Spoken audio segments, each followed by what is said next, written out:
Hello, Valerie. How are you?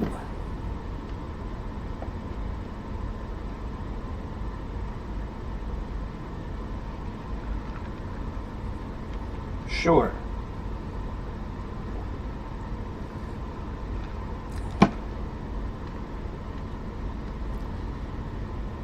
Why not? Ask your questions if you have a question.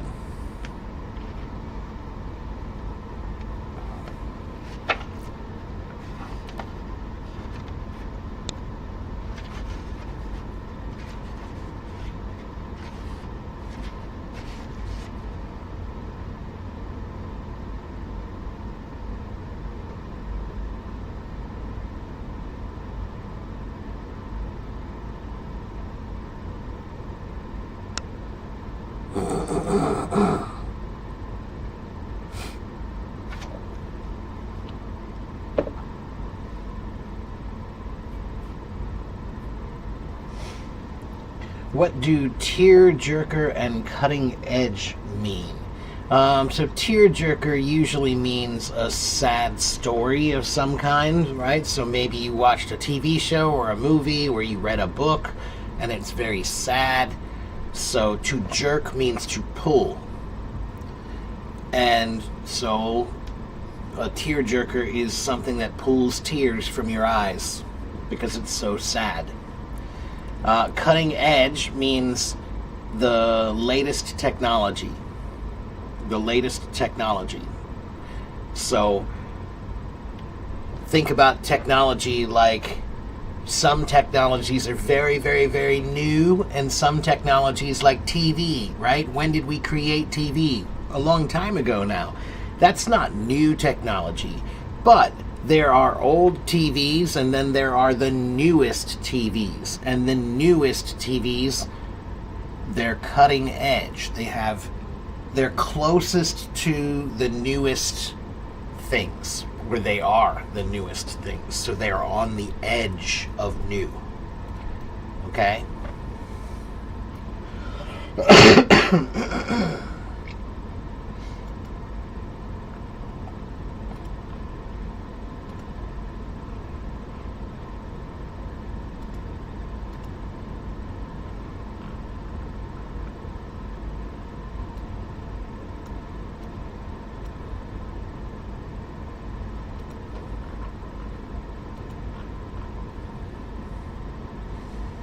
Hello, Carolina.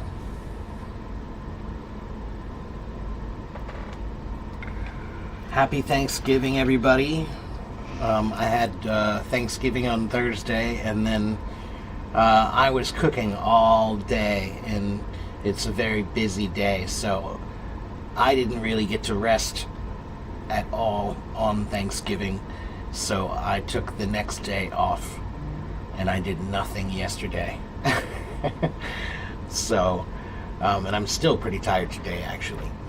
But, yeah. That's why I was not here on Thursday and Friday.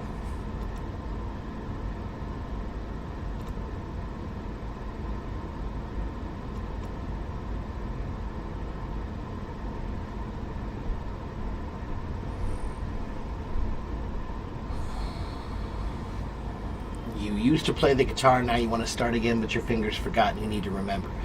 Well, Eli, the easiest thing to do would be to go find a new teacher. Get a teacher again. If you never had one, then get a teacher. Take even just a few lessons. Even just a few lessons. Maybe 3 or 4 lessons.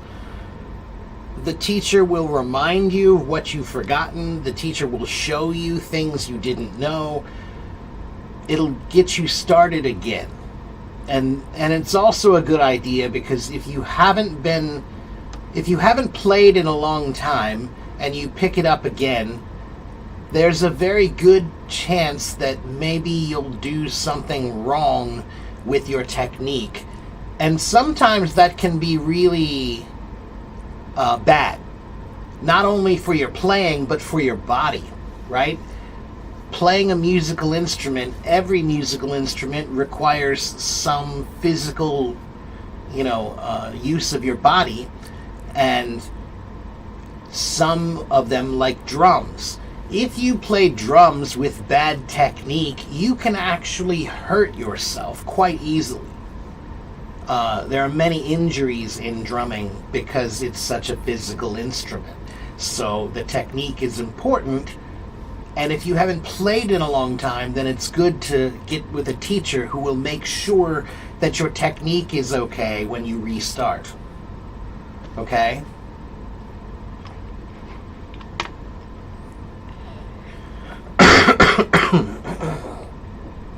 Relentless.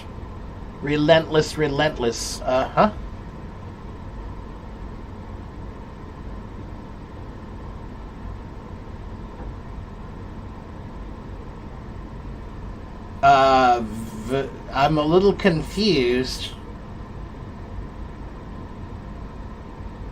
Oh, there it is. Okay. So relentless means someone who never relents. To relent is to stop. So relentless is someone who never stops. He's relentless. He keeps going. On and on and on. He's relentless. He never stops. He never quits. He never gives up. He's relentless. Okay? It's kind of like tenacious. The one in the middle, I think the one in the middle is not a word. I want to double check just in case.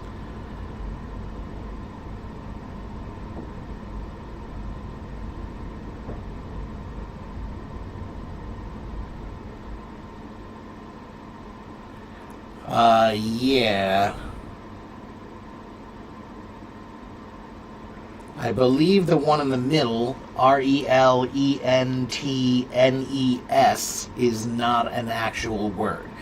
The first one, relentness, would be the quality of your relenting, which would mean you're quitting or you're stopping. So relentness is not a commonly used word because it's an awkward thing to talk about.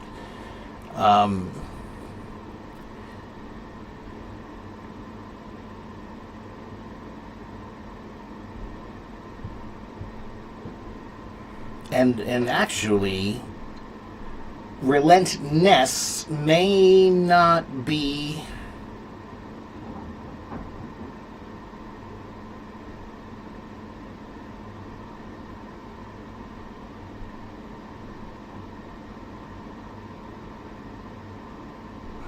so that's not really a word either. The first one, relentlessness. Now, you can make it a word because that is how the language works. If you put a ness on the end of something, if you know what ness means, then it would mean the quality of your quitting or something, your relentlessness, which is weird. Relentless is the word you're looking for, I believe, which is the word that means someone who is tenacious, who never quits, who never stops.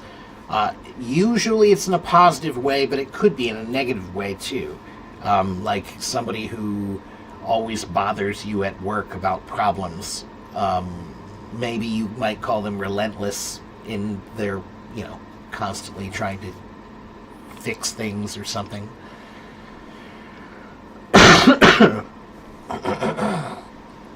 And then, Eli, the other thing you can do, the beauty of music today is there are millions of videos online to show you how to do just about everything.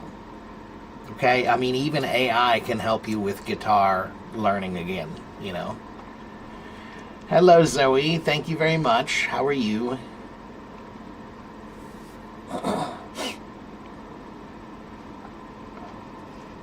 You wonder when I'll take it off? Yeah, one of these days. Maybe I'll even do a live stream where I start the stream with the beard, and then I'll go shave it off in the middle of the stream and come back with nothing. And I look like 5 or 10 years younger. Boom. Like that. It's funny.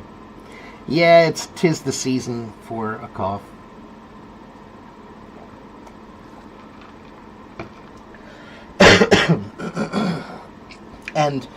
today I bought a new book.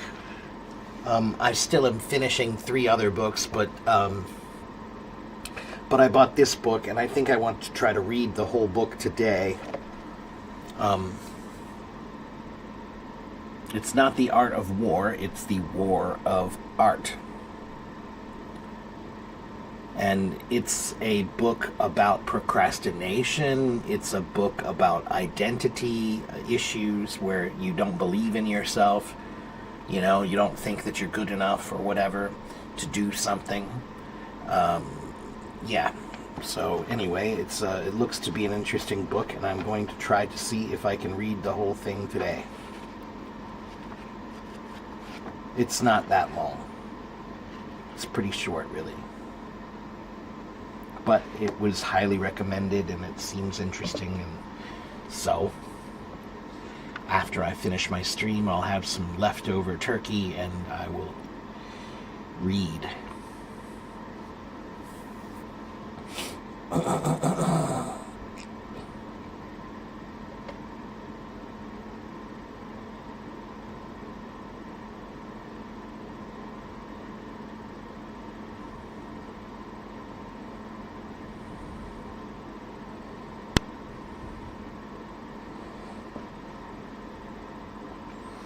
Oh, and there is one more other word with relentless you were talking about. There's relentlessness, which would be your quality of your unstoppability, your tenacity. Yeah, that's what it is. Do they sell copies worldwide? I don't know. Probably. Yeah.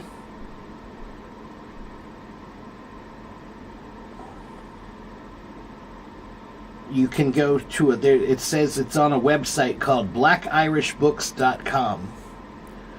Blackirishbooks.com is a website that sells this book. I got this one on Amazon, but all hail the evil Lord Jeff Bezos.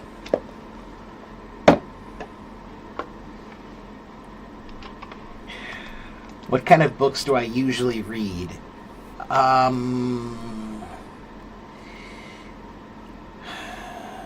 Usually I read nonfiction stuff. The truth is I don't read books as much as I used to anymore. I try to, but I just don't have the time as much. But I'm trying to change that. I want to make a better effort to try to read books more. I'll tell you why I want to read books more, for one reason. To stop looking at screens as much as I do all day. I look at screens all day, and I need a break from that. And digital books are great, but I think I'm going to try to just start going back to buying real books again, just to give my eyes a break. So, no, the author of this is not Rick Rubin, but that's another book I have right over here.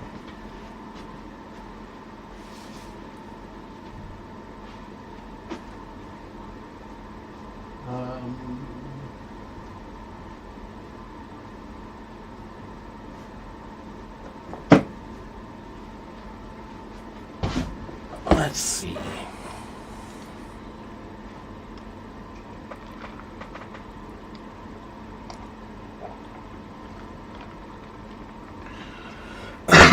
Hello, everybody.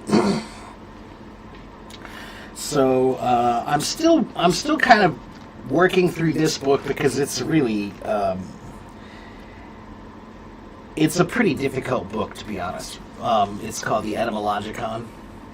Still kind of working my way through that. And then I've got this quote book that I kind of like. That I like quote books every once in a while. So this is not one I'm reading, but it's just one I like to keep around to just kind of flip through every once in a while. I have dozens of quote books because I like quote books because quotes then remind me of the person. And if I remember the person, then I'll remember what they were about and what time period they were from and why that was important during that time period. So quotes were like, I started reading quotes when I was like 18, 17, 18, 19, somewhere in there. and I got really into reading quotes because I could learn about so many different interesting people that way. I'd read one quote from Shakespeare and be like, okay, well, let me read about Shakespeare. Another quote from Mark Twain, and then I'd be like, oh, let me read about Mark Twain, and who's he, what's he about? And another quote from, whoever, right? All these different people, and I would read about scientists and historians and leaders and philosophers and a lot of different people, right? So I liked that. But this is the book by Rick Rubin, The Creative Act, A Way of Being. And while I also have not finished this one yet, I will say that it's not quite as good as I had hoped.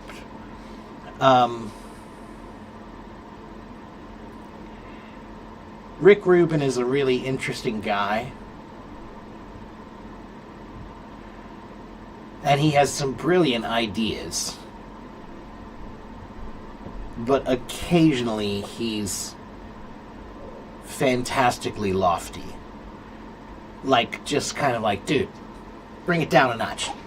Come out of the clouds. You're way up there, man. He's talking about some, like, really, I don't know, kind of not very realistic stuff.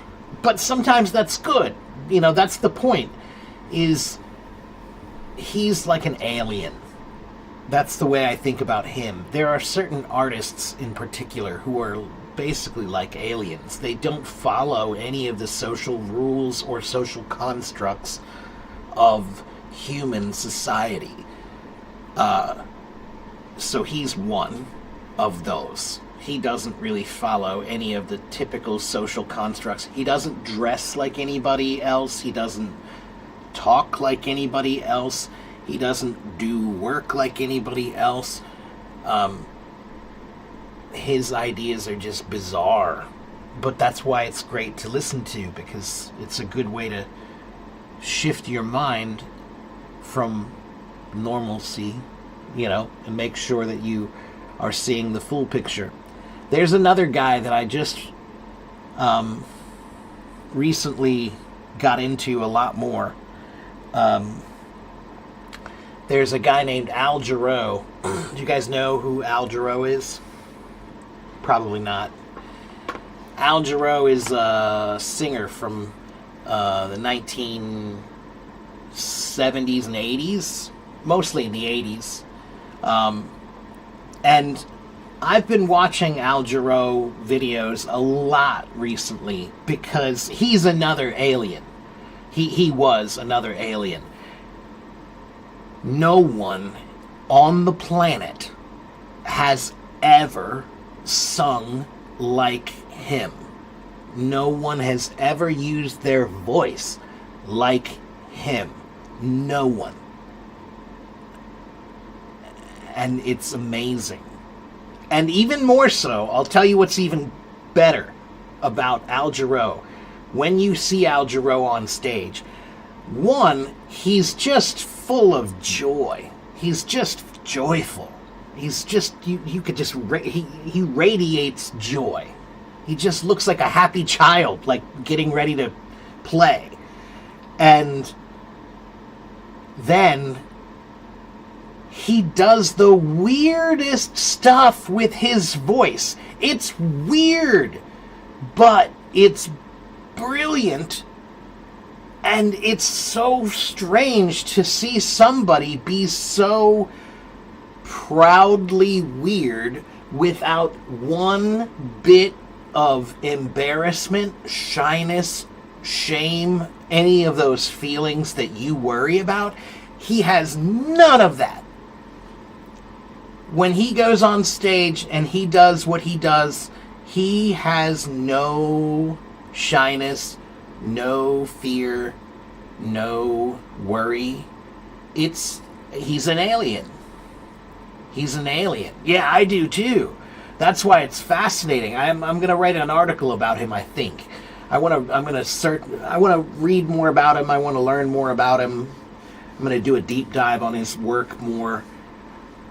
He was actually, I did read a bit about him. He was actually a rehabilitation counselor of some kind. He was a psychology student, and then he became a counselor, and then at night he was performing music in jazz clubs, and about 5 or 6 years later he got signed to a major record label. But even after he was signed to a label, he still did stuff as some kind of a therapist or rehabilitation specialist of some kind. Yeah, sure.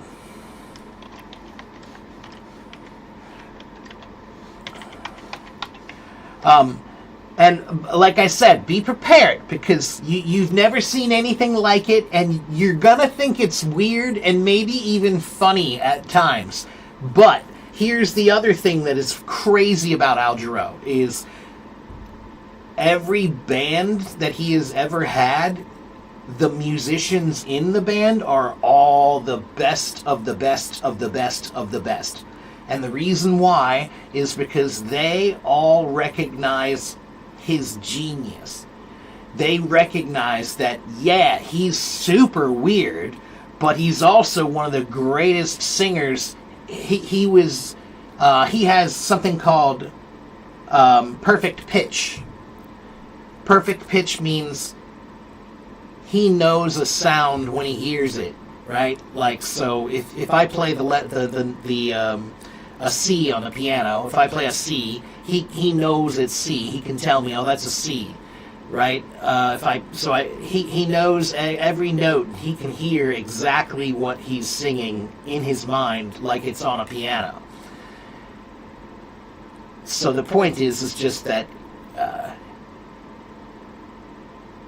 if you doubt him, then you should look around him. How would it be possible that this weirdo would have the greatest musicians in the world behind him unless there's something there? They all recognize that he is genius, brilliant. But I just cannot get over how he does not care at all what anyone thinks about him. It's really amazing. Yeah. So anyway, so this book, it's another one I'm reading, and then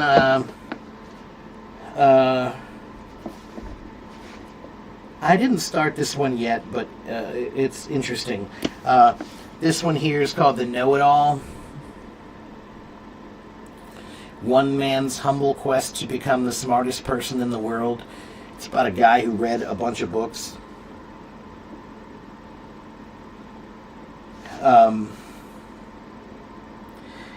He read the entire Britannica series.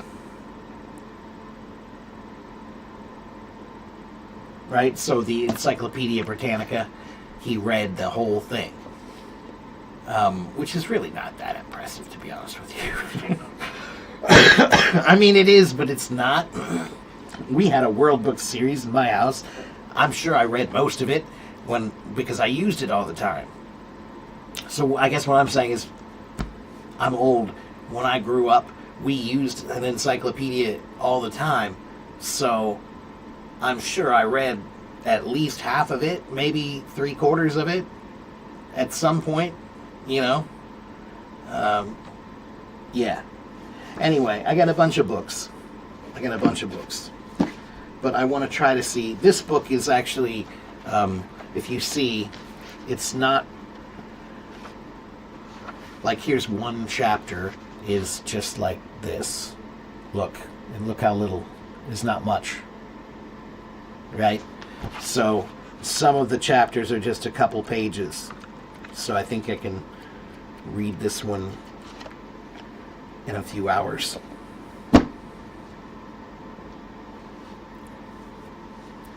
Yeah. Bobby McFerrin is another guy who was a total alien. Total alien. He's still alive, isn't he? I think he's still alive. Yeah. Bobby McFerrin, Al Jarreau. These people are like from another planet. But that's why they're so brilliant to see. Because when you see somebody who's like that, it makes you realize that it's possible. You can live without fear.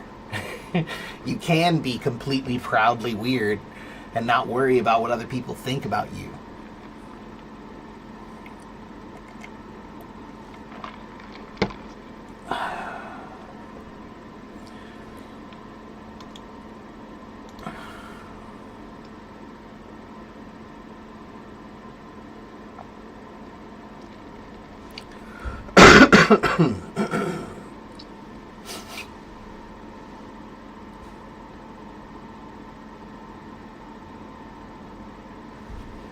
Do Americans call foreigners aliens? That's one form of the word, right? Illegal alien and legal alien. The word alien just means, from another place, foreign, right? So it does have that meaning, but it also has another meaning, which I think that the meaning from space is much more common and known and used than the meaning of from immigration is only recently much more popular because of the news and politics. But the use of the word alien has been around for a long time, much more popularly as a word to talk about UFOs and extraterrestrials and people from, creatures from outer space and from other planets. God, I can't speak today. You love to read books. You read books in English recently. You summarize it and make notes. That's good. Yeah. Do I have my own methods of reading? When I read, I zone out. Like I'm in another world. I want to be in the world of that book. So when I read, I treat reading, even whether it's fiction or nonfiction, I still treat reading like an exercise of imagination. So I am exercising my imagination when I read, because whatever you read, if you're reading about biology, you have to imagine what it is as you read it. So it's an exercise of imagination. You're testing your imagination. Are you able, God, I cannot think today, are you able to make sense of the words on the page and make them clear in your mind to form a picture? Because if you can't, then you're never going to remember. Right? You have to try to form a picture that you can see, that you can smell, that you can taste. Then you'll remember. Okay?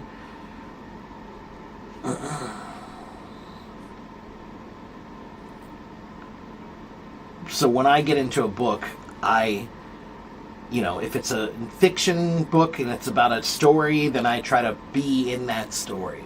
And I try to really imagine all the details. And sometimes I even try to fill in details that are not in the book. If I'm reading a passage about a group of people in a room, and they are describing the room and they're describing the people, I might take a moment and actually try to imagine more than what's in the book. What does the room smell like? What does it look like? What does it feel like?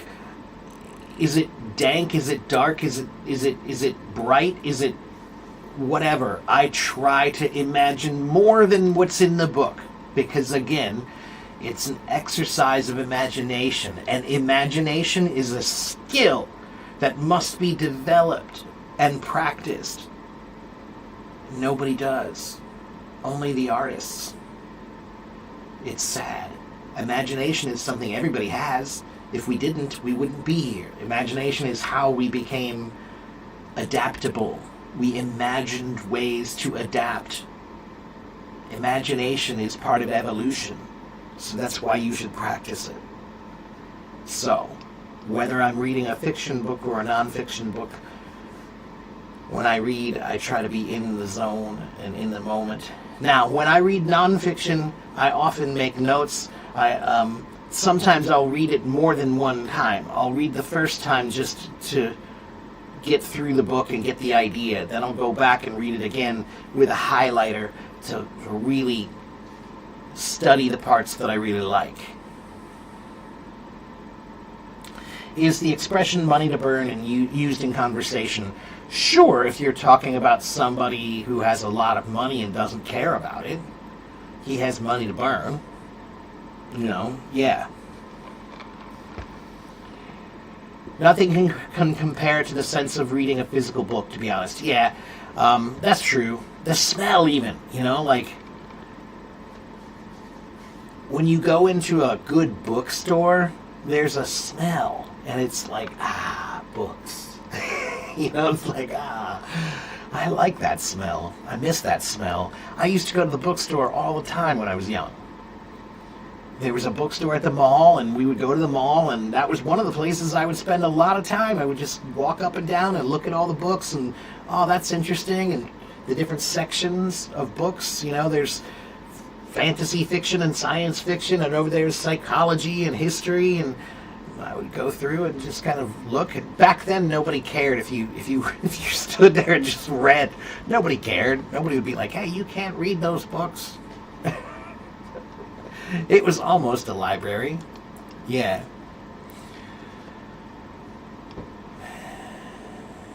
You also use ChatGPT to discuss with her. One, I like that you call it her. And two, yeah, I do the same thing. I will try to discuss things with ChatGPT now. Because you can. And that's a very useful tool. Just say, hey, I just finished reading this book. Care to discuss it with me? Now, it may be off topic occasionally because it may not know about the book as much as you want it to, depending on the book, right? If it's a very famous book, then it probably knows everything. But if it's a new book, it's not well known, it might not know that much, so the answers it gives might not be great. But still, that's true for every conversation you've ever had in the world.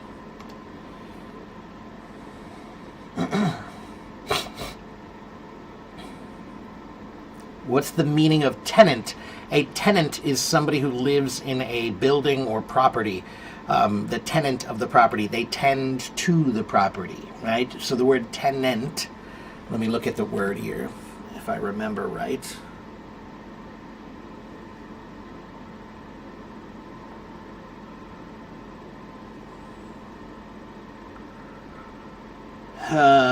Tenant from...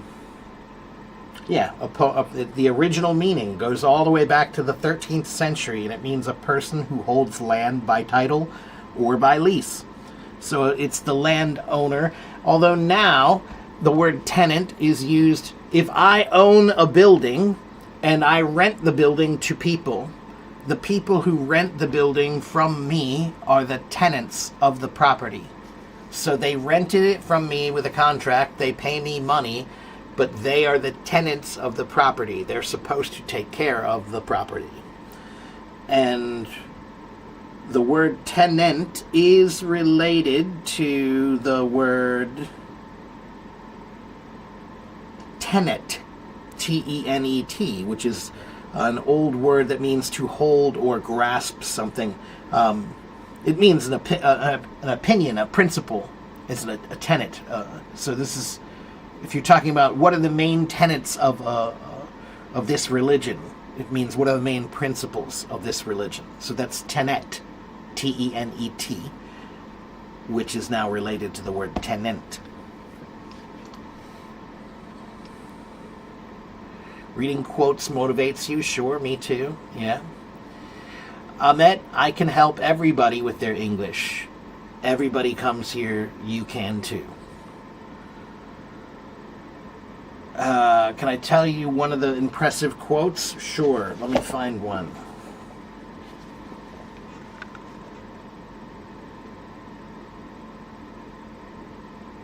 Here's one from Confucius. Forget injuries, but never forget kindness or kindnesses.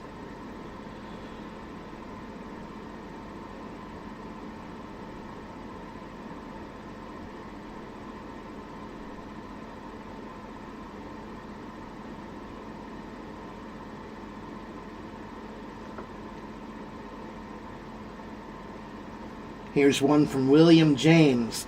The deepest principle in human nature is the craving to be appreciated.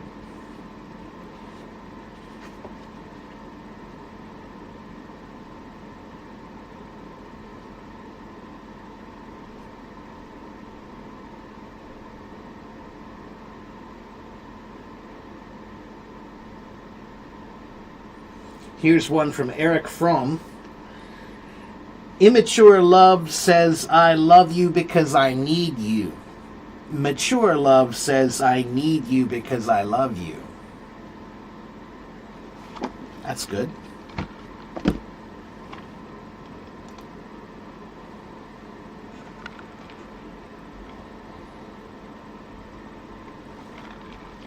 You read that fluency doesn't require a high level of English.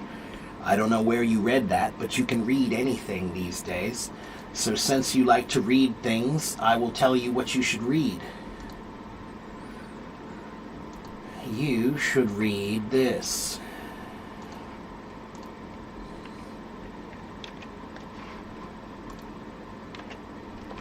That's my article about fluency. If you want to be fluent, then read that article. Okay, let's see. You enjoy reading because you don't force yourself to do that? Well, I don't enjoy all reading. I enjoy the reading that I choose to do. Reading can be a chore, but it's not always a chore. It shouldn't always feel like a chore. If reading always feels like a chore, I feel sorry for you. That's sad. That's tremendously sad. Of all the billions of books that are out there, the millions and millions and millions of things that you could choose to read that might interest you,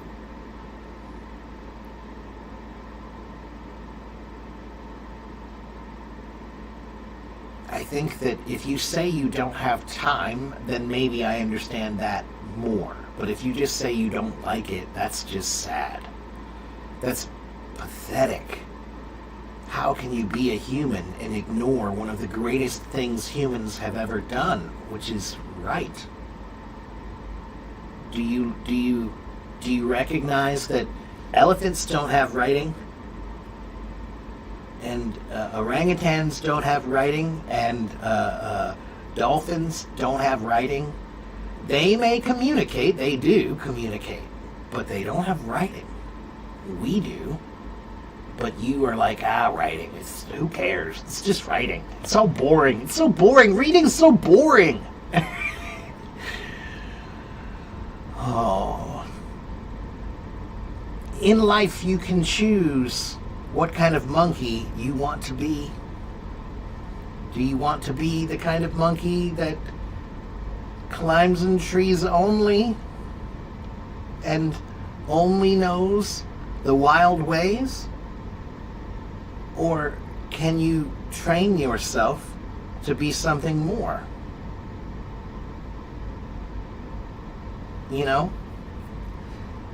You should be connected to your primitive ways, but you don't have to try to be connected to your primitive ways. But you do have to try to evolve. Evolution takes effort. Development takes effort. Don't books seem to you similar and dull? No, Ivory. There are how many millions of books about every subject? You can only say that if you think the world is similar and dull. I don't. I think that maybe your imagination's not good enough. It's sad. I'm not trying to insult you. I'm trying to tell you that when I read, my imagination makes it easy. Because I've developed my imagination. But if you've never developed your imagination, then maybe it's hard for you. Okay, so I'm not trying to insult anybody. I want you to understand that if you say you don't like reading, then I say you didn't find the right things to read. Hello, Kevin. Hello, Giuseppe. How are you?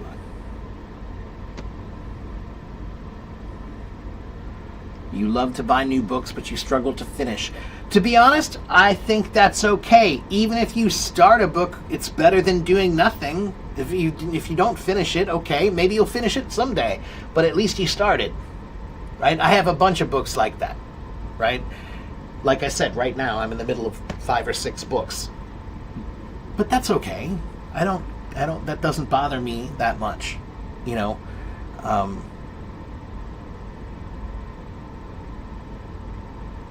Books are little adventures. You don't have to finish one before you start the next. You can just jump around a little bit. They're little adventures of the mind. That's all they are. Okay?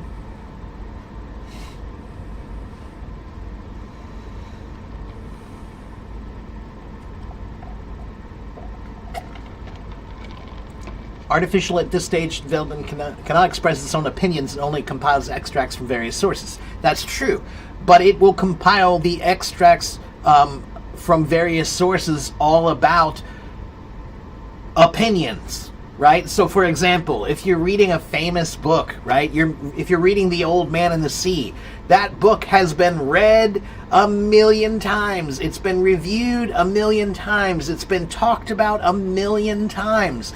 Every opinion under the sun has been given. So, if you talk to ChatGPT about a book like that, it will give you the summation and it will try to use all that data from all those opinions to talk about it as though it were its own opinions. It's just using the opinions of others. But the opinions are there. Okay?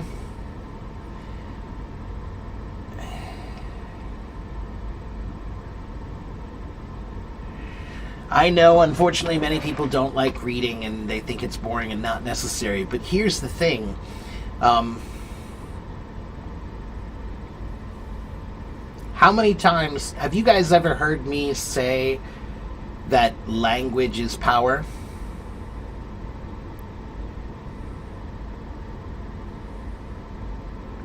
And Cosmic, you will wait until I finish speaking. That's how this works. You can't just interrupt me and demand that I answer your questions. Be patient. I'm still speaking now, okay? So just wait. I have already started a conversation. I'm not going to stop. All right?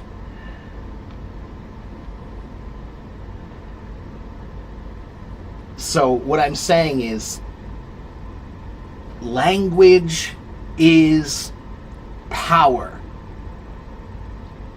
If you don't know how to speak well, people will not listen to you, so you have no power. If you read books, you can read about the power and abilities of others and the experiences of others. It's like, if you don't read, you're choosing to go through life without any of the benefit of knowledge of anybody before you. You just want to figure it all out yourself. Even though you could read this book, which will help you understand things better so that you don't have to do it yourself without any help. Okay? So yeah, you can go through life without reading, but I don't know why you would choose to. This is the better point. Let me tell you this. How many people are illiterate? How many people are not able to read? Many people are not able to read at all. They can't read. Now, when I think about people who can't read, what do you feel? When you think about somebody today who cannot read, how do you feel about a person who cannot read today? What are your feelings about them? A person who cannot read. What do you think about that kind of a person? How do you feel?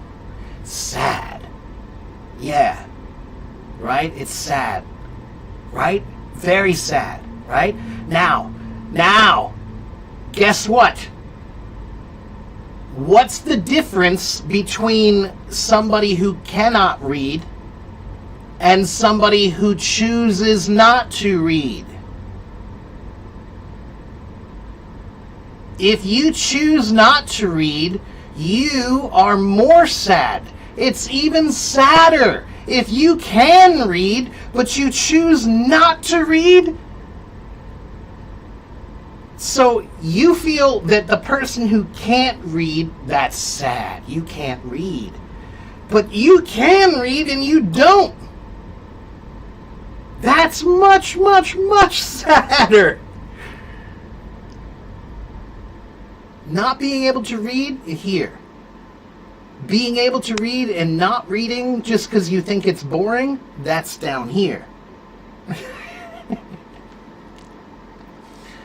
So if you don't think it's good if people can't read, that's not good. They can't read, that's not good. You don't read. What's the difference? There's no difference in choosing to not read and not reading because you can't. No difference. The result is the same. You still live a life of ignorance. Okay? All right, now, let me go back and make sure I didn't miss any other comments and questions. Now, Cosmic, I think you're up.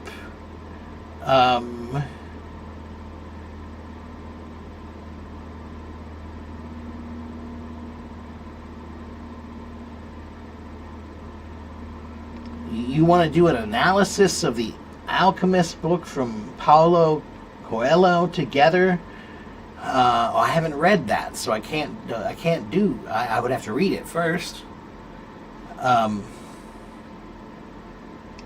If you want to do some kind of a collaboration, you should message me privately and we'll talk about it. Okay?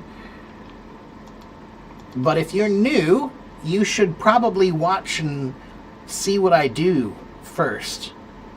Okay? If you're new, I'm not new. Do you know how long I've been on Hello Talk?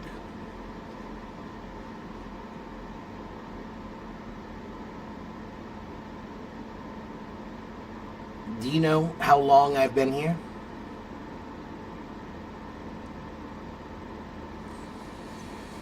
"12 years on Hello Talk. 5 years live streaming. More than 2,000 hours of streaming, teaching. The best definition of literature, according to me, literature is just anything that's written. If it's written down, it's literature. That's the definition of literature. That's it. That's the definition of literature. It's just anything that's written. I mean, it could be highbrow literature like Shakespeare and Milton and Paradise Lost and all those kinds of things, right? Or it could be lowbrow literature like, comic books and manga and, children's books. Mad Magazine. That's still literature. It's all literature. It's kind of like the term media. It's like everything, right? So how you define literature as far as which literature do you value, that's up to you. We all value different things in literature. Some people like romance, some people like history, some people like science, some people like philosophy, some people like mystery, right? That's the different kinds of literature. Okay? Let's see now. Next. Would I tell you to choose topics for How to choose topics for practicing English? Farah, that would be a really good question for ChatGPT. Tell ChatGPT that you would like some help choosing topics for practicing English. It will give you that. Okay? Watch. I'll prove it to you. I'm going to do it for you right now.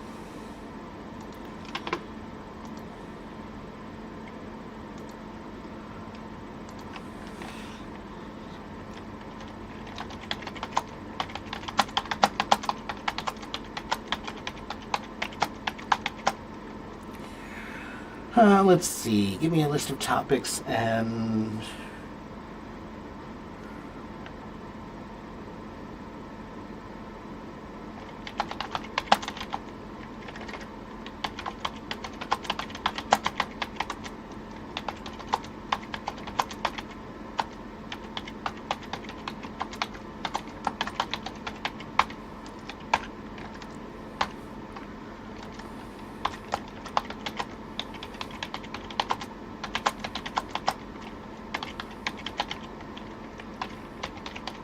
One moment.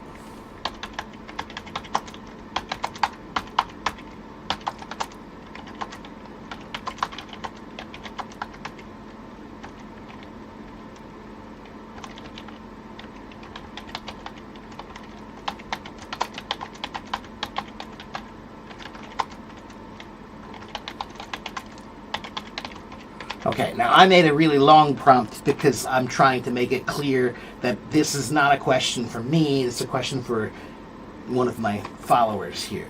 But I just asked it, please give me a list of topics and things to talk about that will help me practice my English. That's it. Okay?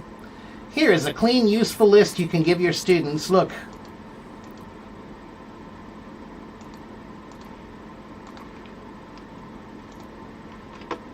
Everyday life, things you can talk about, daily routines, what did you do in the morning, the afternoon, and the night. Let me make it bigger for you. There we go. Food and cooking, what are your favorite meals? What do you cook? What can you cook? Foods that you dislike and like. Weather, describing the weather today, weather in your country, family and friends, shopping, your home or your room. Personal interests, hobbies, favorite apps, websites, travel dreams, your perfect weekend, your favorite teacher or class, your pets or animals that you like, emotions, storytelling, descriptive thinking, curiosity and why questions, identity topics for English, advanced thinking topics, creative imagination topics, quick question warm-ups. That was not hard. Okay? That wasn't hard to do. So there you go. Recalcitrant. What do you want to know what recalcitrant means, Mark? Okay, now let's see.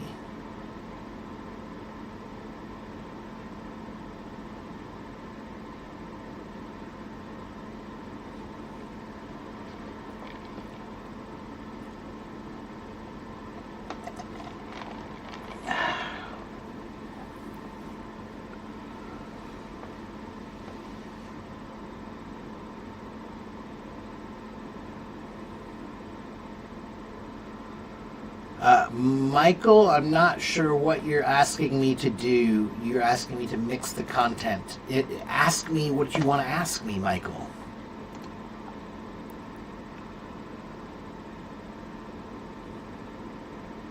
What do I think about Duolingo and Busuu? They're fine. They're good apps. When I want to do something new, when I want to learn something, I don't look for one app. I look for all of the apps. Right? I don't look for one book. I look for all of the books. I don't look for one video. I look for all of the videos.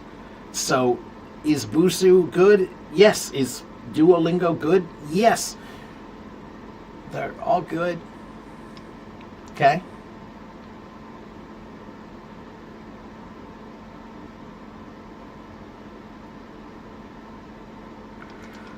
You think Duolingo is just for fun? No, I don't think it's just for fun. I think that it's as serious as you decide that you want to make it. If you choose to make Duolingo very serious, it can be very serious. If you choose to make it very casual and unserious, then it will be that.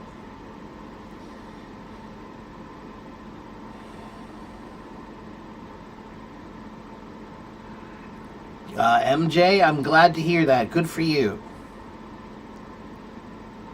Good for you, MJ. Are there any apps that are better than HelloTalk? Better in what way? I mean, there are other apps that are similar to HelloTalk, but I don't really use them, and I don't really know, you know? I'm here. That's all I know. I'm here.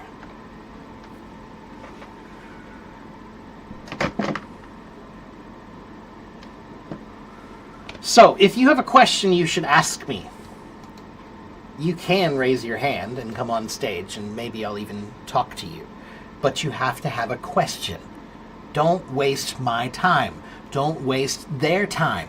There are 61 people here right now. So if you come on my stage, you have to have a topic. Something to talk about. A question. Something to ask me. You can't just be on my stage and be like, what's up? All right. Let me check my YouTube. Oh, I'm sorry. I missed a bunch of comments over in my YouTube. Sorry about that. Let me read these very quickly.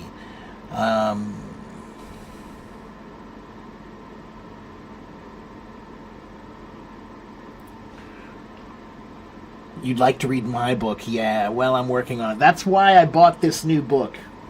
That's why I bought this book, The War of Art, because I'm having a little bit of a crisis of writing, and it's supposed to be a good book to help you if you're having a crisis of writing. Nowadays, people read mostly social media and memes. Yeah, I mean, I do read a lot of social media, but my social media is... I have a good garden. I only grow good plants in my garden. So that means that everything in my garden is healthy. Or most everything in my garden is healthy. Okay, so... What that means is your social media may be an unhealthy garden. You might have a lot of weeds in your garden. But in my social media, I see history and science and philosophy and music and art and dance and all kinds of positive, good, valuable things. Anything that's ridiculous and stupid and moronic, I don't just not watch it, I block it. I eliminate it. Anything that I think qualifies as, oh, this is really stupid, I will click the page and I will find the block button and I will block that page so that I never see anything from that page again. There are billions and billions of pages. There's so many pages that... Why do I have to care about... If you have no standard, then I don't want your page. So I eliminate them until I find the pages that have good standards. You know? HelloTalk is the best for practicing. It can be, yeah. If you... So here's the thing. Many people who get HelloTalk, they think HelloTalk is a place where they can find a free teacher. They can find a free teacher. Ah, it's so easy. I can just find an American and ask him to teach me. You know, like, so that's what happens. Most people on HelloTalk, they find somebody on HelloTalk and they send a message and say, will you teach me English? And that's never going to work. Do you know why that's never going to work? If I come to your country and I walk down the street, I don't know you at all, and I just walk up to you and I say, hi, Will you teach me your language? That's weird. But if I meet you and I say, hi, my name is Mark, I'm from America, nice to meet you, and you introduce yourself and we start talking, every day we talk and maybe we have lunch and we become friends. If you become friends with someone, now you can say, hey friend, can you help me a little bit, please? But the problem is, most people on Hello Talk, they skip that friend part. They skip the friend part completely. They just message somebody and say, hey, teach me. Doesn't work that way. If you want to find somebody on Hello Talk, first you must make a friend. Okay? Once you make a friend, then the friend will start helping you. Okay? That's the biggest mistake people make on Hello Talk, is they think that they're just going to find somebody who's going to drop everything in life, their whole life, they're going to stop everything just to teach you English. Nope.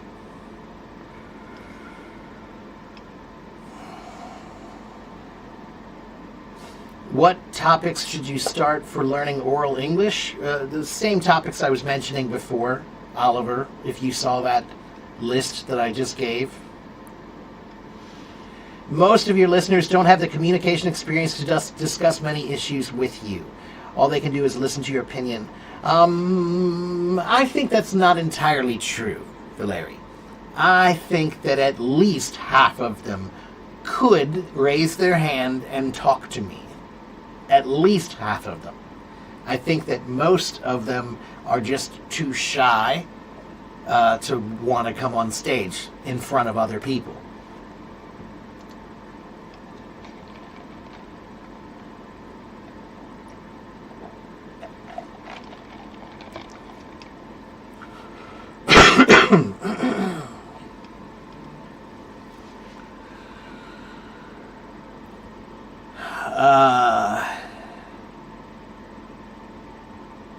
Generally, linguists have problems with math. I don't think that's true. I don't think there's any statistical evidence of that. Where did you get a data point that says that all linguists have problems with math? That sounds anecdotal. And if it's anecdotal, it's just an anecdote.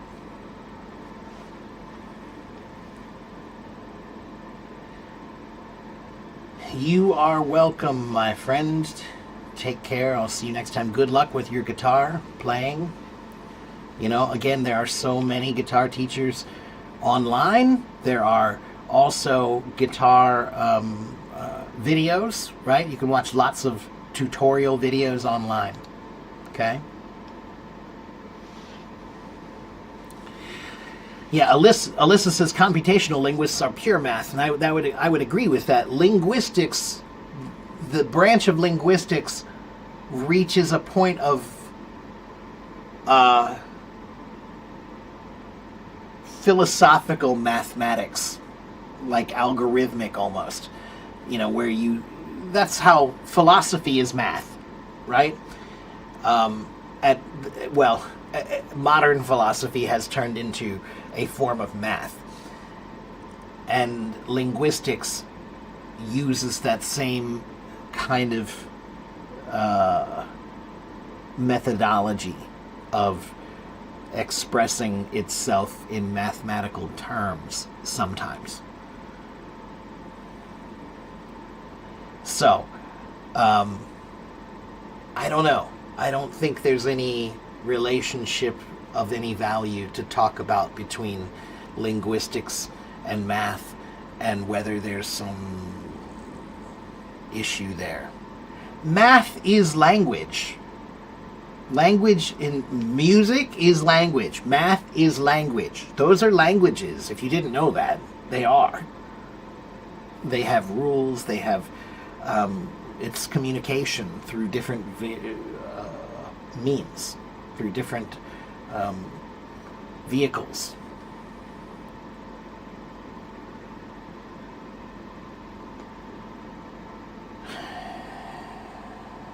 Many people have trouble with math. Just have to keep at it. Math is boring for the same reason that language is boring. Only because most people who teach math have made math boring, and most people who teach language have made language boring. But math itself is not boring. Language itself is not boring. You have to find the interesting ways to consider it, but it's not boring, right? So for example, if I want to learn physics,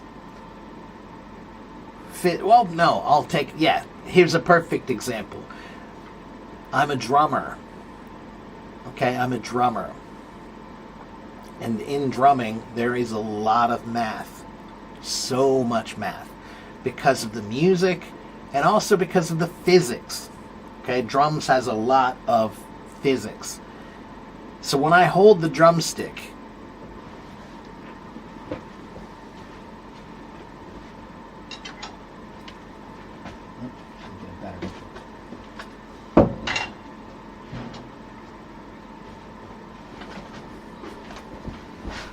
when I hold this drumstick, where I hold the stick is physics. Okay? If I balance the stick on my finger, that's the balance point. That's physics. That's equal weight on either side. Now I pinch it here, and this is called the fulcrum. And then we have the angle of impact. And if your angle of impact is this high, then you get less energy pushback, right? Less response. Okay, so the higher I go here, the less bounce I get. The lower I go here, the more bounce I get. That's physics. So, you can study something boring by finding an interesting way to use it. That's the reason why math is usually boring, because nobody finds any way to practically talk about it. Okay? But sometimes that's a failure of imagination. It's a failure of imagination.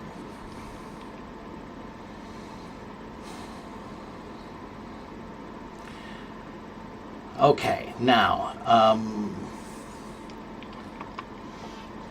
people who can speak many languages are smart, I think.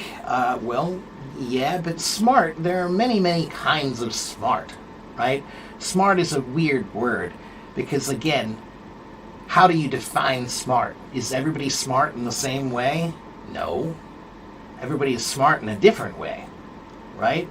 So smart is something everybody can be in different ways, okay?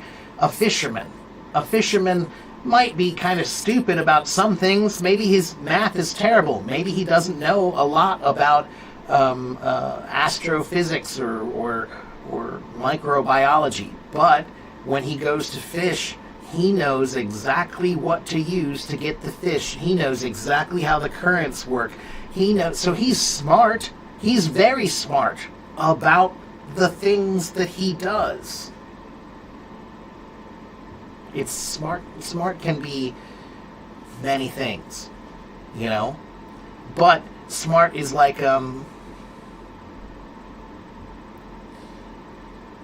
it's a never-ending process of development. You can never be too smart.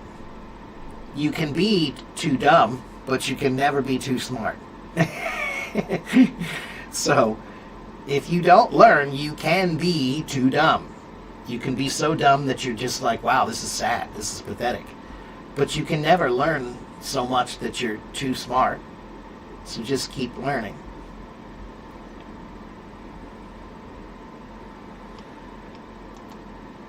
Okay.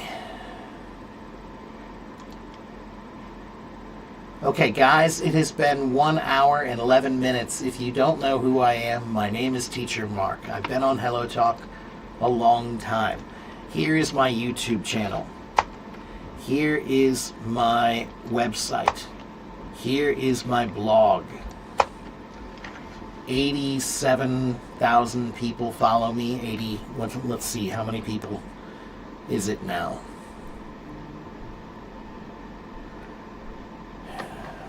Come on. 87,734 people follow me. Oh, good, it's fixed. So, yeah, you can follow me too. All right?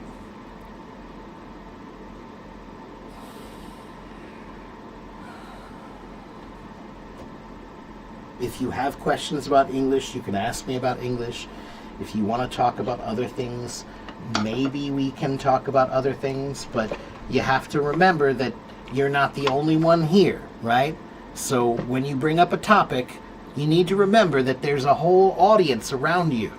So is your topic something everybody wants to talk about or just you? Right?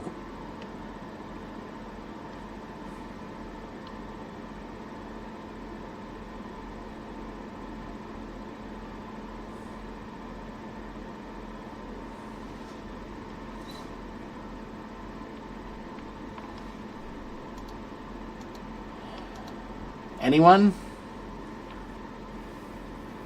Maybe you have a question about reading or writing or listening or speaking or how to think in English or grammar, vocabulary. Etymology is one of my favorite subjects, so I study etymology a lot, and there's a lot of fun things you can learn with etymology.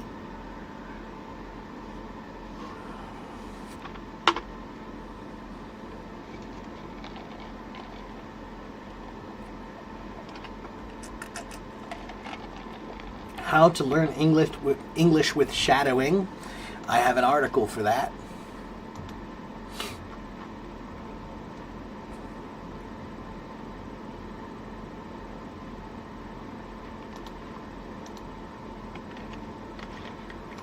Here is my article about shadowing.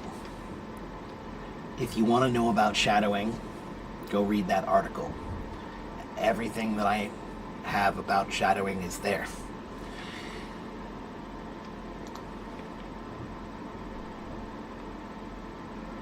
And Edward says, how to think in English.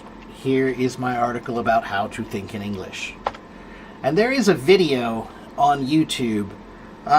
Did I label it? I can't remember if I labeled it or not. Let me see. Maybe I forgot to label it. There is one YouTube video that I made where I explain how to think in English. Well, there's a video I made where I read my article about how to think in English, and I explain it. And it's one video, but I think I didn't label it. I can't remember. Let me find out. Did I label it?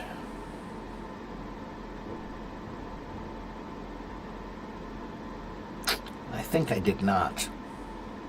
Okay, I am going to do that today. I'll go back to my YouTube channel and go find that video. There was one day where I read this article as my live stream, and I explained how to think in English. Okay, so you can read the article. Okay, it's this one here. Fluency is a myth, comfort is the goal. That's the complete guide to thinking in English. Okay. Yeah, Edward. Yeah, if for YouTube, yeah, kan nishia young tizi. Okay. Yeah. Here's my YouTube channel. 我知道. Okay. Take care, cosmic, miraculous, something or other. I can't see, your name is too long.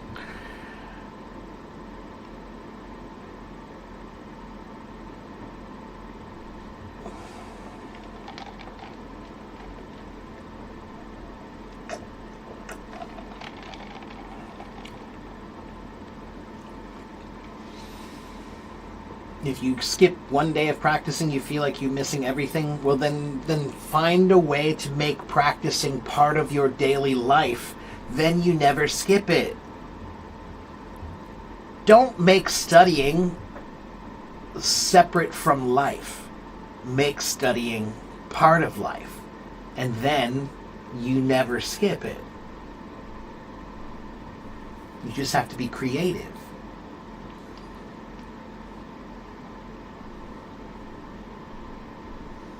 You have problems with spelling words in English. You don't have much time before your exam. I can't help you before an exam. I can tell you why you have trouble with spelling in English. The reason you have trouble spelling in English is because English words come from many different languages. And all of those languages have different rules about spelling. So, many English words come from Latin or Greek. Many English words come from French or German. Some English words come from Arabic or Persian. Some English words come from Hindi. And so they all have different spellings, different rules, you know. Some words are really old English, like the word way, or the word burrow, or the word though, and all those O-U-G-H words. Right? So the O-U-G-H words, there's a reason why we spell it that way. And if you learn the history, then you'll see the reason. But you cannot, there is no good way to learn spelling without a lot of practice or study, because the words come from too many different languages. So there are no rules that you can really remember, okay? Unless you learn all the different root languages.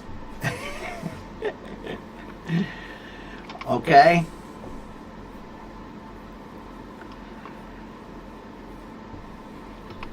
Break a leg means good luck. Why does it mean good luck? There are many stories about this. But I'm going to tell you the one that I think is the most true. Okay? Some people think that this phrase, break a leg, it comes from acting, from the theater, real actors a long time ago. And it was considered bad luck to say good luck, right? So if you said good luck to somebody before a performance, that's like a bad luck thing, to tell them good luck. It's like, in America we call that jinxing it. To jinx something is like you say, oh, you're going to do great, and then you don't. Because you said you're going to do great, don't worry. Now you're not going to do great because somebody said you're going to do great, right? That's jinxing it, right? So many people believed that saying good luck before a performance was going to jinx the performance, to make it bad. So they would say something else instead. And they chose to say break a leg because it doesn't mean what you think it means. When people hear break a leg, they think it means like this is your leg and you're breaking your leg. But no. This comes from acting.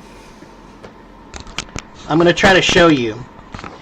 A long time ago, when you were on stage, you would walk to the front of the stage, and when you walk to the front of the stage,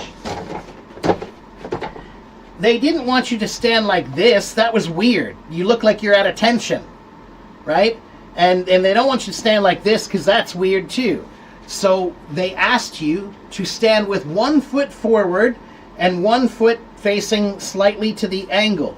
And you would stand like this to talk, with your legs like this at an angle. This is called breaking your legs. When your feet are at an angle like this somehow, kind of like to make a corner, when you're standing on a stage. So it was a stage direction. You're telling them, hey, break a leg, which means stand in that position. But it was a way to say good luck without saying good luck. Okay? So there's the story of break a leg.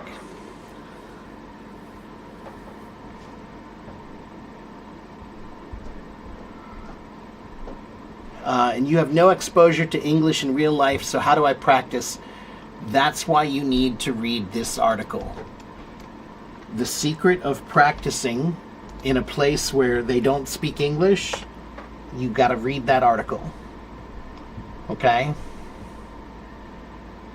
All right, next. Hello, Jalal Hussein. You started studying English in depth. You found that English is a very specific and delicate language. It's very different from Chinese. Edward, I think Chinese is pretty delicate too. I think, yeah, you're right. I think I know what you mean, Edward. In Chinese, when you talk about colors, usually you just say the normal color, right? Like if it's blue, it's just 蓝色, right? Green, 绿色, right? But now, do you have other ways to talk about it? Yeah, you can say lighter and darker, and there are other colors. But most of the time, people just use the basic color to talk about things. Or, if you want to say something is big, there are many words in Chinese that you could use, but almost everybody uses the same word all the time. Da, right? And da, right? It's very big, right? But in English, we don't like to use the same word again and again and again. So, if I use the word big in Chinese many times, if I say da 5 times in one paragraph, nobody cares. But if I say, I had a big pizza at a big table in a big room at a big restaurant with my big friend, people will think that's weird. So we say, I had a big pizza with my huge friend at a giant restaurant on a ginormous table, right? Right? We have different words. So yes, you're right that there are many different little nuances and shades and specific words for English things that Chinese sometimes is a little bit more direct and doesn't need to be so specific. It can be more general, and that's okay.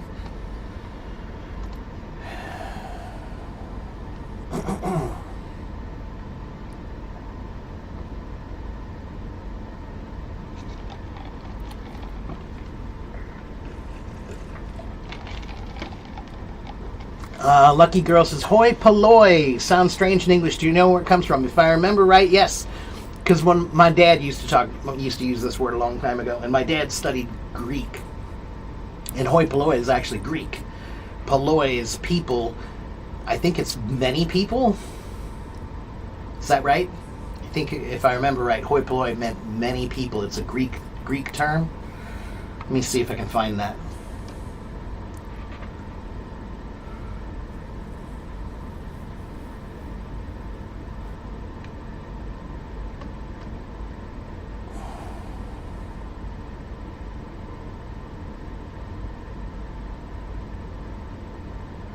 Yeah, let's see, here it is. The people, the many. Yeah, that's what it is. It means the many, right? So it's related to the word poly. Poly meaning many, right? That's also Greek. So basically, the hoi polloi is basically saying like the masses or the stupid people. It's kind of a way of saying the stupid people, the common people. Can I ask you, do you have words that you can't spell? Yeah, probably not many, but probably there are a few words that maybe when I see that word, or when I hear that word, I'm like, oh, I can't remember. Is that 2 N's or 1 N, or is it 2 T's or 1 T, or things like that, you know? Yeah. Hello, Laura. Thank you. Hello, Norman. Do I deliberately speak like this so non-natives can understand me? I'm a teacher. I try to speak well because I'm a teacher. Yes, I do speak a little bit more slowly, and I try to pronounce all of my words very clearly. Okay? How can we learn a new language like Chinese? How can you learn in a good way? You need a plan. You need to study. You need to sit down and you need to make a focused plan. Chinese is hard. I have many apps. I have many books. I have many videos. I have friends, and I've taken lessons and I studied it. So if you want to learn something, it's very simple. There's only one real thing you need to do if you want to learn something. Be serious. Talk is cheap. Anybody can say, I want to speak Chinese, I want to learn Chinese. Millions of people do. They say, I want to do it, but they never do. Talk is cheap. If you want to do it, then do it. Stop talking, start doing. Okay?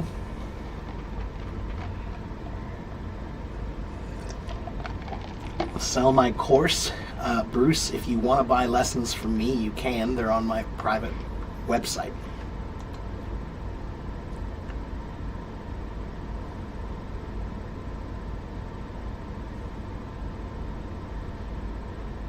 Where can you find the article? I'm not sure which article you're talking about, but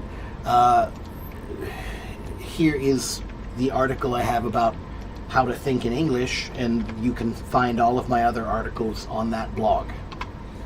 Okay?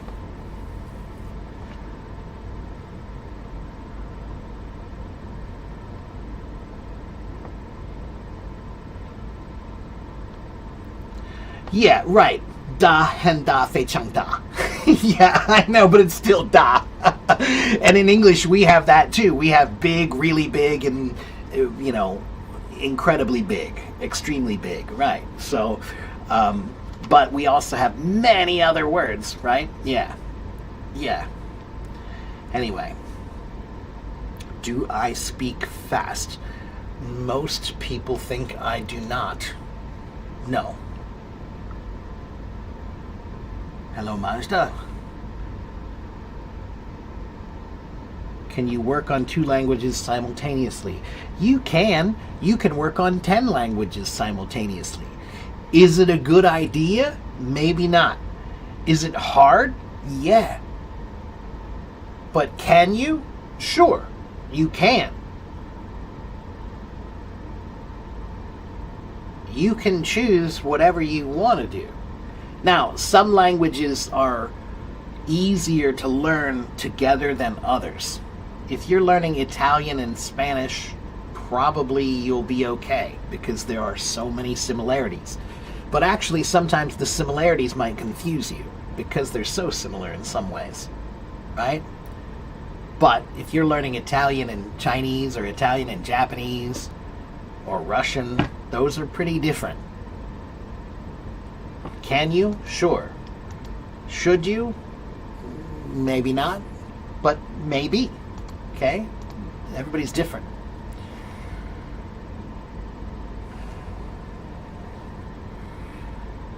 If you want to learn Chinese by yourself, my recommendation would be to mostly focus just on speaking and listening for now. Okay? That would be my recommendation. And the first thing you should do if you want to learn Chinese, in my opinion, is learn how to count from 1 to 10. Okay, or 0 to 10, whichever one you want to do. But 1 to 10 is fine. And the reason why is because Chinese is a tonal language. Most people don't really have experience with tonal languages, okay, in the West. There are not many tonal languages in the West. So, learning how to speak with proper tones is the first thing I would recommend, and that's what I did. Was 1 2 3 4 5 6 7 8 9 10. Learning how to get those tones pretty good. I don't know if that was good enough. It was close enough, but it's important, right? And if you've never done a tonal language, then it's something you should first learn the tones. Okay, because if you speak without the tones, it just doesn't sound right. I know, because I did for a long time. Yeah.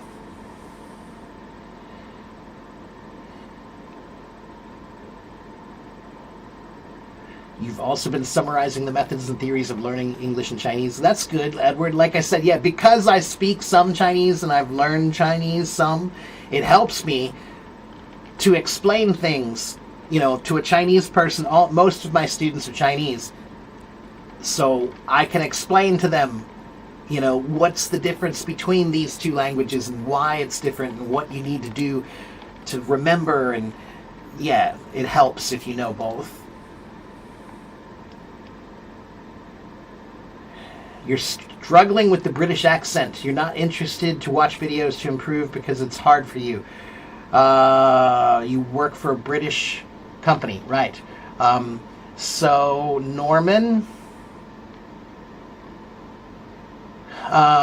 there are many British accents, right? Remember that, Norman. Just like in America, there are about 30 accents in America. Mine is just one of them, right? The same thing is true with the UK. They have many accents there. So when you say the British accent, I'm not sure which you're talking about. But you said you're working for a company. So Norman, I don't know if I told you this already or not, but usually when people tell me they're using English in a company, maybe on a video call or an audio call, especially if you're talking to the same people again and again, right? Like you have a customer or a client or somebody that you talk to regularly, you need to record those calls. Record them. Ask permission. Tell your client, tell your customer, tell whoever, hey, I would like to record this call if it's okay with you. Usually they don't mind. It's for business. People know that, hey, this is just for business. It's just to make sure that everything is done well, right? So usually it's okay. And if you record the calls, now you can practice listening to those calls again and again and again. And now you're listening to the voice of the person you need to hear, not just some guy. All right? So that's what I would say, Norman, is if I didn't tell you this already, you should record whatever you can, if you can, and then you can practice improving your listening with those recordings. Okay?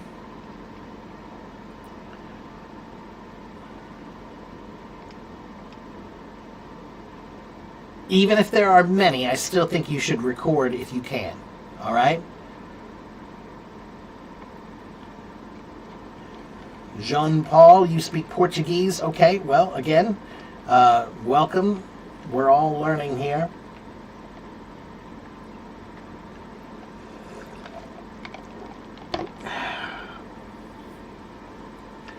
Please talk about listening repetition to the same stuff. Yassine, if you're going to listen to somebody, make sure you are listening to someone who speaks well.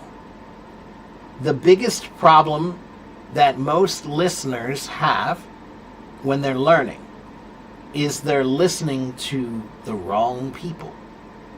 They're listening to people who are not great speakers. They're listening to people who are average speakers at best, or maybe they're listening to poor speakers, bad speakers, people who do not speak well.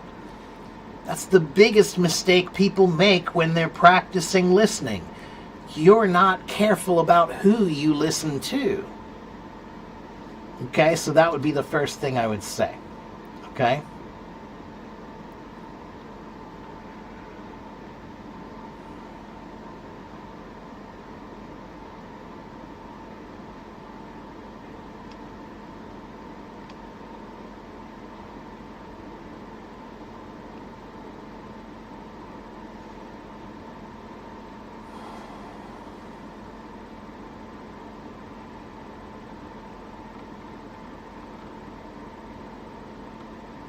哈 Asura， 谁告诉你这个？就是疯了。如果你 No， 这是疯了，胡说八道，你胡说八道。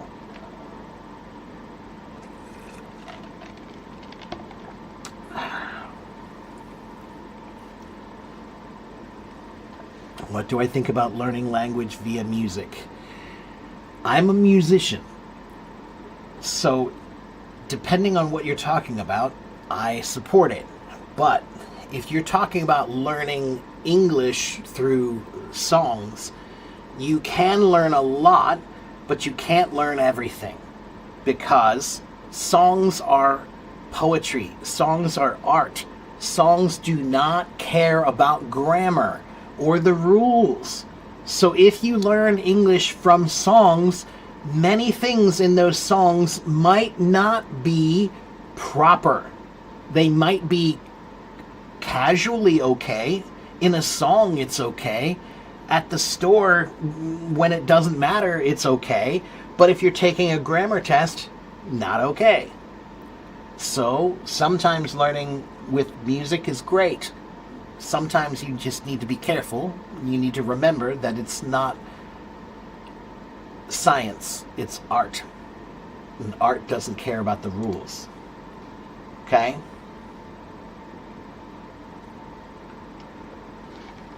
Thank you, Edward. You know oral English, you know your oral English is really bad, but when you listen to native speakers one by one, they sound the same to you. Flora, who are you listening to? And when you say they sound the same to you, what do you mean?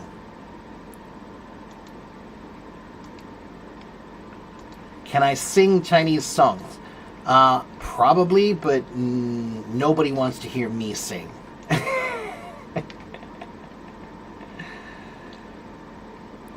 Will it affect your American accent if you listen more? Maybe a little bit, Norman, but I wouldn't worry about it. I wouldn't worry about it. Okay?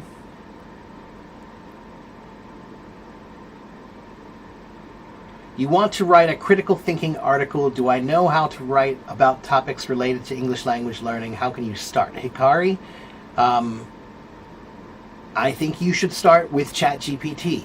You should tell ChatGPT, I want to write a critical thinking article about topics related to English language learning. Tell ChatGPT that. Pretend it's like your partner and you're just telling it, hey, I think I have an idea. I want to do this. Talk about it. Okay? That's how you can start. Get started by hashing out the idea. To hash out an idea, it means to either think about it yourself or to talk about it with others until you make the idea more clear, right? You talk about it so you can get rid of the things that are bad and find the things that are good. Okay?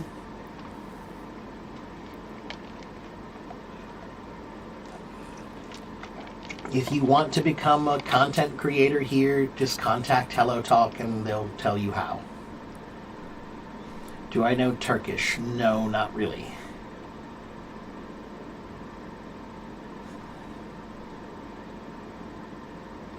Having a conversation with a child in a Chinese kindergarten is completely different from having a conversation with a highly knowledgeable person. Yes, Edward, that's true. However, many times I have found that children are able to understand poor language far better than adults with advanced language. So, for example, if I speak Chinese to children, most of the children that hear my Chinese, even if my Chinese is weird, they know what I mean. Even if it's bad, they know what I mean. But sometimes when I speak to an adult with my Chinese, sometimes they don't know what I mean because they expect it to be so perfect and mine is not. But when children are learning, they hear lots of people saying things incorrectly, so the child's mind is more open to hearing different interpretations of what language is. So they're more open-minded to interpret language. the longer that you learn a language, the more rigid you become about what language should be or shouldn't be. How to say nonsense? You say nonsense.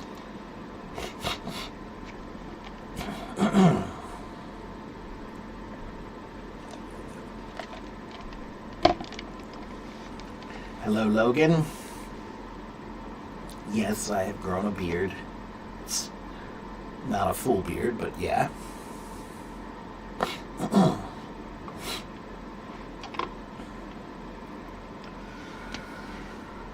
Okay, it has been 1 hour and 42 minutes. Let me check on my YouTube people over here. Oh, wow, look at all the questions and comments over in YouTube. Jandis, why do we use he or she instead of it when talking about animals? So Jandis, sometimes we use it and sometimes we use he or she. It depends on how close you are to the animal. So for example, if I see an animal in the forest, maybe I don't know, is it a boy or a girl? It's a turtle. I can't tell if it's a boy or a girl. So if I can't tell and it's a wild animal, then we say it. But maybe you have a dog or you have a cat. If it's a girl, you say she. If it's a boy, you say he. So we're familiar with this animal, so we'll call it he or she. Okay? Or if you know, for example, I see deer often where I live. And deer, you can usually tell which one is a male and which one is a female. The males have horns and they're a little bigger. The females sometimes have spots or something on them, right? It depends on the deer, but you can tell. So when you see a female deer, you can say, oh, that's a female, that's a doe, that's a she, right? But you see a male deer, that's a buck. You say, oh, that's a he. If you know, then you can say he or she if you want to. But you can say it because it's a wild animal. Okay? And next question, let's see.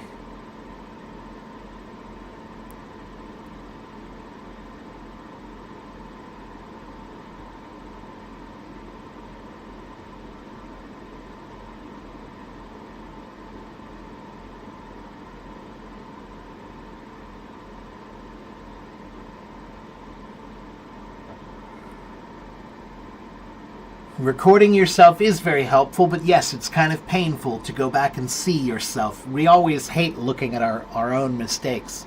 Yeah. Okay, next question. Let me see here. Be patient, please.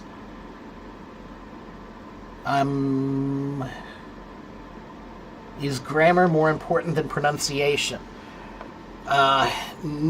Is your right hand more important than your left hand? Maybe, maybe not. They're both kind of important, right? So, Harriet, if you have perfect grammar, but your pronunciation is really bad, then nobody will understand you. But if you have perfect pronunciation, but you have terrible grammar, then no one will understand you. So you can't choose between them. You need some grammar and you need some proper pronunciation. But pronunciation does not need to be perfect. Pronunciation only needs to be clear. That's not hard. Okay? So unclear pronunciation is down here. If you speak unclearly, then I can't understand you. And I'll look like this. Huh? What? What are you saying? But perfection is way up here. That's a really high bar. Okay? But clarity, to speak clearly, is right here. It's not that bad. You can do that. Okay? And yes, I'm drinking coffee.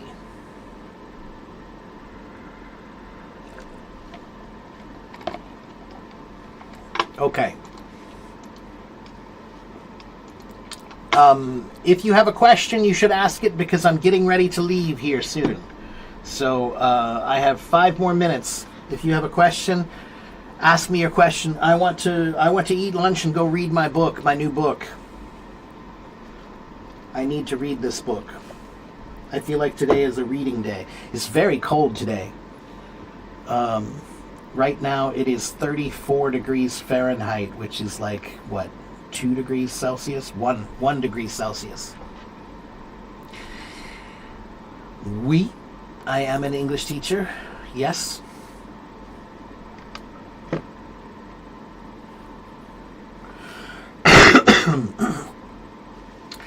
So, day, I, there are 2 ways to pronounce the I in English as far as you know, okay? That's the short I and the long I, okay? So, the long sounds, the long vowels, A, E, I, O, U. It's very hard for you to pronounce it because of one thing. If you are Chinese, please listen to me, okay? Chinese is a small mouth language. English is a big mouth language. So what that means is when you speak English, you need to make your mouth bigger, especially on the vowels. Okay, especially on the vowels. So listen. Watch my mouth. A, E, I, O, U.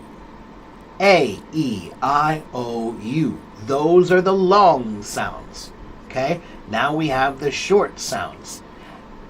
A, E, I, O, A, E, I, O, A. I, O, Each sound is a different position. A, 这是大的嘴。I, 这是中的嘴。sorry. A, I, 这是大的。A, 这是中的。I, 这是小的。A, I, 大的、中的、小的。A, I, 大的、中的、小的。Okay? So, I is the short I. It's a very small mouth position. Okay? I. If. Say the word if. If. Okay?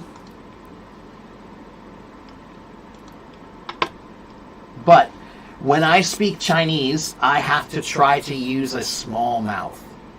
I have to remember to try to use a small mouth. When you speak English, you need to try to remember to use a bigger mouth. Okay? Many Chinese people have trouble with the short vowel sounds, the difference between them. And it's very simple. The reason why is because if you don't open your mouth enough, then all of the sounds are the same. It sounds like it's not, it's too close. But if you make the mouth big, I,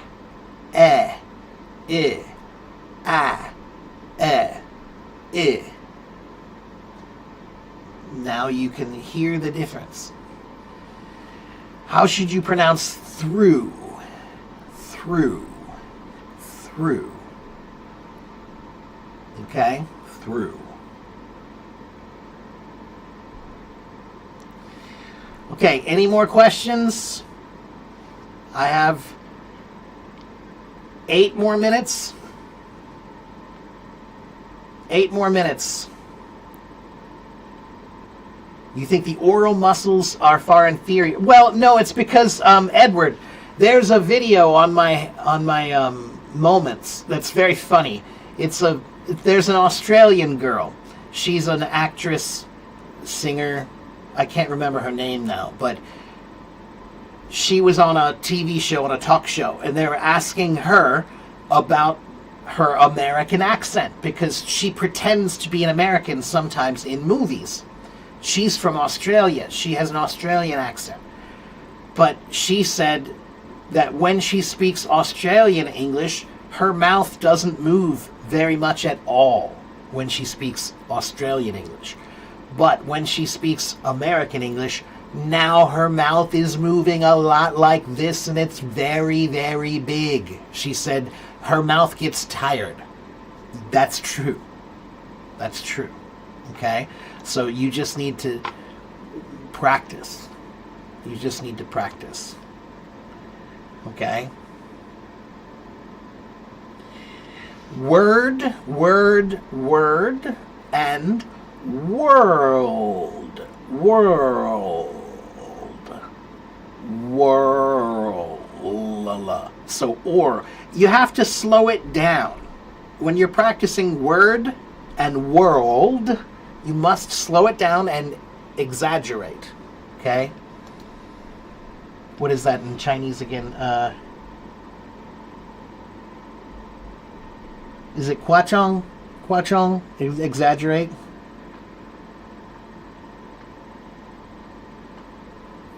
Yeah, Kuachong. You see out Kuachong? Okay.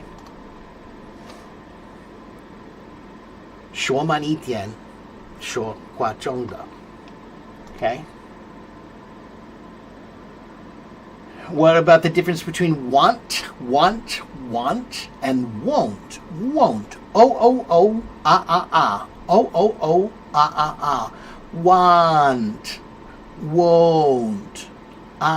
O. Okay?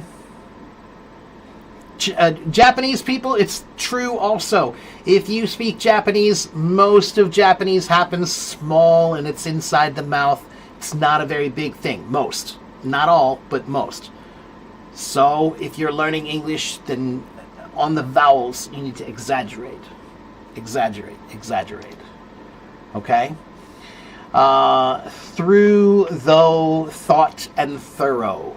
Yeah, so, lucky girl, do you know why we have the O-U-G-H? The O-U-G-H? Why do we do that? Why do we have that weird O-U-G-H sound? There's a reason why. If you go back to the original word though, T-H-O-U-G-H, though, a long time ago the pronunciation of the word though was different. The pronunciation of the word though was thoch. Thoch.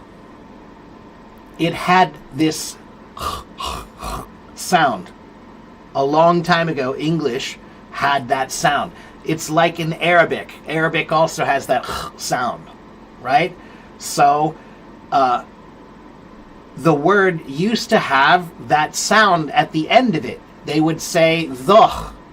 It wasn't though, it was thoch. But, a long time ago, hundreds of years ago, suddenly they changed the spelling. They changed the pronunciation. They kept the spelling, but they changed the pronunciation, so the GH just became nothing. Okay? So the reason why we still write it that way is because originally, a long time ago, that GH, it was the sound of so though used to be thoch, and although used to be although. Okay?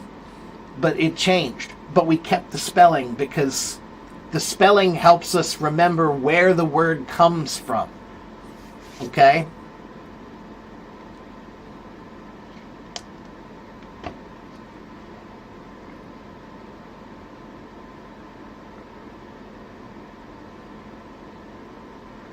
Norian's live and leave. I-E, live, leave. Ending sounds are important in but one sentence. Do I need to read all the ending sounds? Probably, Libra. Probably. You're from Vietnam. This is a problem with Vietnamese people when they learn another language, especially English. Vietnamese language, most of all the sounds, I think if I was told correctly, everything is monosyllabic in Vietnamese, which means one syllable, one sound. So many Vietnamese people, when they speak English words that have many syllables, they often forget the last one, or they leave off the last syllables, or they don't say the last syllables correctly. So yes, if you're from Vietnam, when you read English, you need to focus more on the end of the words. Okay? Pronunciation of TH is hard. Okay, I'm going to do this. This will be the last thing I do. TH has two pronunciations. There is the soft pronunciation, or we'll call it the unvoiced pronunciation, and the voiced pronunciation. Okay? So, for example, the word thank you. Thank you. When I say this word, that's the unvoiced TH. And with the unvoiced TH, there is no sound. You're just blowing air.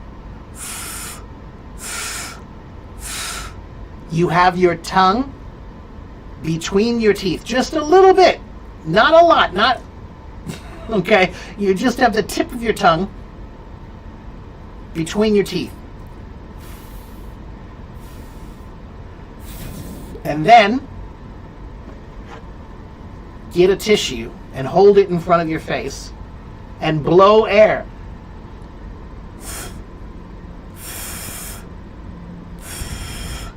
The TH, the unvoiced TH, has a lot of air. A lot of air. It's a big column of air. So if you put your hand here, you'll feel it. It's a powerful stream of air. Okay? That's the unvoiced TH, like the word thank you. Okay? Or think about it. But then there's the other TH sound, the voiced TH sound. And that one is the sound of the words this, that, these, those. This. Now, if you look, the voiced TH sound does not have a lot of wind. Watch.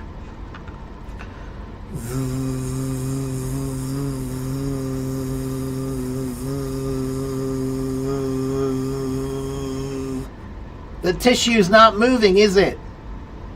Because there's really not a lot of wind. You need to put your fingers here so that you can feel that buzzing. It's like a humming. Okay? Those are the two TH sounds. The position of the mouth is the same. Okay?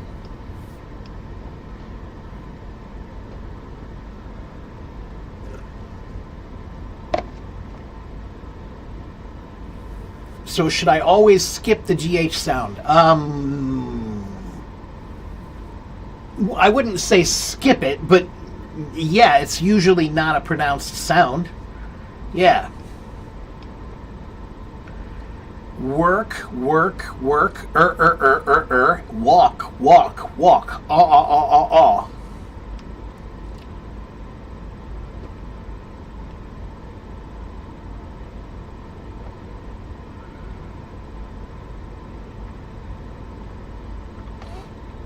You can say explanation.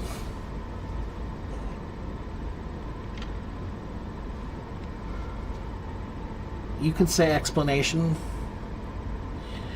Okay, so it has been 2 hours now. It has been 2 hours and 1 minute, so it's time for me to go. I'm going to have lunch and go read my new book, The War of Art. And I will be back on Monday. Okay, Sunday, I'm not here on Sunday. I'm never here on Sunday. But I am here most other days. Okay? The book is called The War of Art.